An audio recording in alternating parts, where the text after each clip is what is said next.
যে যতটুকু আপনারা দেখতে পাচ্ছেন সেটা টিপস অফ দ্য আইসবার্গও নয়, তার থেকেও ভয়ঙ্কর।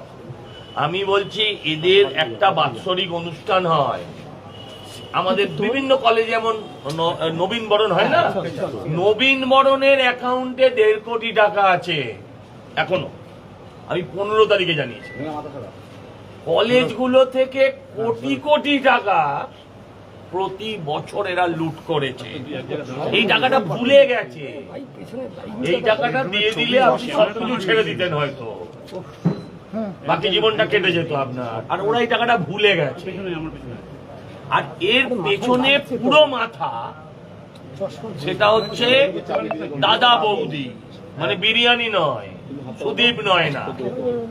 এবং এই যে ফ্লোরটা ওপরে হয়েছে, এই ফ্লোরটা কমপ্লিটলি আনঅথরাইজড। এই ফ্লোরটা কমপ্লিটলি আনঅথরাইজড। একটা কলেজ বিল্ডিং, তারা একটা ফ্লোর বানাচ্ছে, তার ভেতরে ওয়ো রুম বানাচ্ছে, প্র্যাকটিক্যালি তো তাই।